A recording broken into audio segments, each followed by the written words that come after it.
नमस्कार दोस्तों, मैं अंकुर उपाध्याय स्वागत करता हूं आप सभी का एक बार फिर से अपनी नई वीडियो में। दोस्तों, तीन स्टॉक्स बड़े लंबे समय से अंडर परफॉर्म करते हुए दिखे हैं बाजार को, और अभी खबर इनके लिए नेगेटिव आते हुए दिख रही है। मैं पहले तीनों स्टॉक्स का एक एक करके आप सभी के साथ नाम डिस्कस करना चाहूंगा और उसके बाद खबर डिस्कस करूंगा। अगर नाम बताऊं तो पहला है एस्ट्रल लिमिटेड।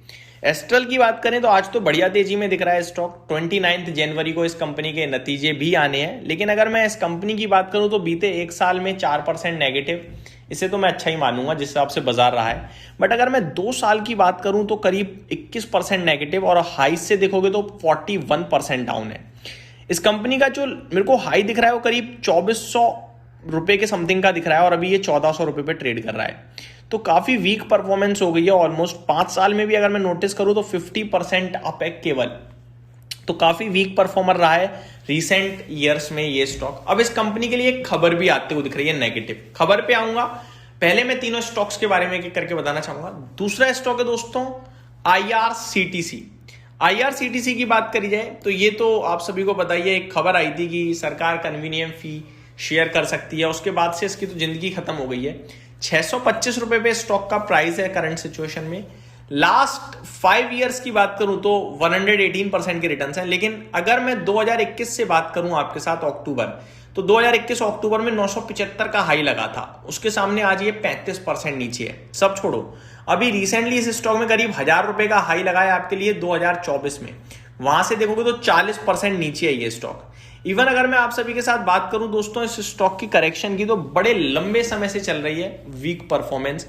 इस कंपनी के नतीजे कभी खराब नहीं हुए, इस कंपनी की परफॉर्मेंस खराब नहीं हुई, लेकिन इस कंपनी का शेयर लगातार घटता रहता है।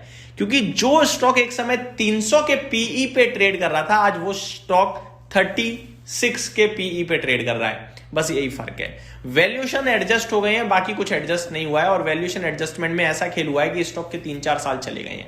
तीसरा स्टॉक दोस्तों जो है वो अभी रिसेंट डेज में बड़ी भयंकर गिरावट दिखाता हुआ दिखा है, परेशान दिखा है, कल्याण ज्वेलर्स।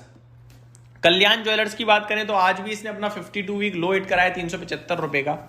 41 के पीई पे ट्रेड करता है। अगर इस कंपनी की बात करूं तो अभी इसने जनवरी में ही 750-800 रुपए का हाई दिखाया आपको। वहां से करीब आधा रह गया, 50% नीचे। अगर मैं बात करूं दोस्तों और आप सभी के साथ, तो इनफैक्ट इसने दिसंबर 2024 में ही अपना हाई लगाया था 800 के समथिंग का। वहां से अच्छी खासी करेक्शन हो चुकी है, आधा रह गया, 50% डाउन है। एक महीने की बात करूं तो करीब 30% समथिंग डाउन है। इस स्टॉक के लिए भी नेगेटिव न्यूज है। तो ये 3 स्टॉक हैं जो आपके लिए नेगेटिव अपडेट में आते हुए दिख रहे हैं। क्या है अपडेट बताता हूं दोस्तों। अभी कंफर्म्ड न्यूज नहीं है, लेकिन according to Axis Capital, Axis Capital की माने तो एस्ट्रल, कल्याण ज्वेलर्स और आईआरसीटीसी, इनके चांसेस हैं कि ये एमएससीआई इंडेक्स रीबैलेंसिंग में फरवरी में बाहर हो जाएं। तो अगर ये बाहर होते हैं, इन पे कितना इंपैक्ट पड़ेगा फाइनेंशियल लेवल पे, वो मैं आप सभी के साथ डिस्कस करता हूं। पहले मैं आपको बता दूं, एक बार रिपीट करना चाहूंगा, ये रूमर है। एक्सिस कैपिटल ऐसा सोच रहे हैं कि शायद चांसेस हैं एस्ट्रल, कल्याण और आईआरसीटीसी के ये एमएससीआई इंडेक्स से एक्सक्लूड यानी बाहर हो सकते हैं फरवरी में 2026 यानी अगले महीने।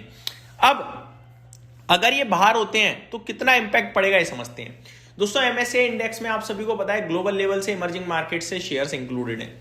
अगर इन 3 स्टॉक्स की बात करूं मैं आप सभी के साथ, तो कौन कौन से शेयर्स हैं। पहला स्टॉक है कल्याण ज्वेलर्स की बात करूं तो इसका वेटेज करीब 0.14% है। एस्ट्रल की बात करूं तो 0.12% समथिंग है। और अगर आईआरसीटीसी की बात करूं तो वो 0.11% है। अगर बात करें फंड्स की, तो कल्याण ज्वेलर्स में अराउंड $14 मिलियन का इनफ्लो है पैसिव। अगर एस्ट्रल की बात करें तो $12 मिलियन अप्रोक्स है। और आईआरसीटीसी में $11 मिलियन अप्रोक्स है। अगर ये बाहर होते हैं तो ये दिखेगा हमें बाहर पैसा जाते हुए, जिसकी वजह से सेलिंग प्रेशर क्रिएट हो सकता है, थोड़ी बहुत डिप और आ सकती है। लेकिन यहां केवल आपकी जानकारी के लिए थी, इसकी वजह से कोई सेलिंग या बाइंग नहीं बनती है। ये पैसे फ्लोज होते हैं। जैसे आप लोग निफ्टी का ईटीएफ खरीदते हो, तो जब आप ईटीएफ लेते हो तो जो निफ्टी का हिस्सा है उन सब में पैसा चला जाता है आपका। अभी मान लो निफ्टी का एक कंपनी ए पार्ट है, उसमें पैसा चला गया क्योंकि आपने ईटीएफ लिया। अब वो पार्ट कंपनी ए जो है वो निफ्टी का पार्ट ना रहकर निफ्टी से बाहर हो जाए तो आपका पैसा तो निफ्टी में ही है, तो जो उसका हिस्सा बनेगी उसमें चला जाएगा और वो बाहर हो जाएगा। यही होता है पैसिव फ्लोज का सिर्फ और सिर्फ गेम।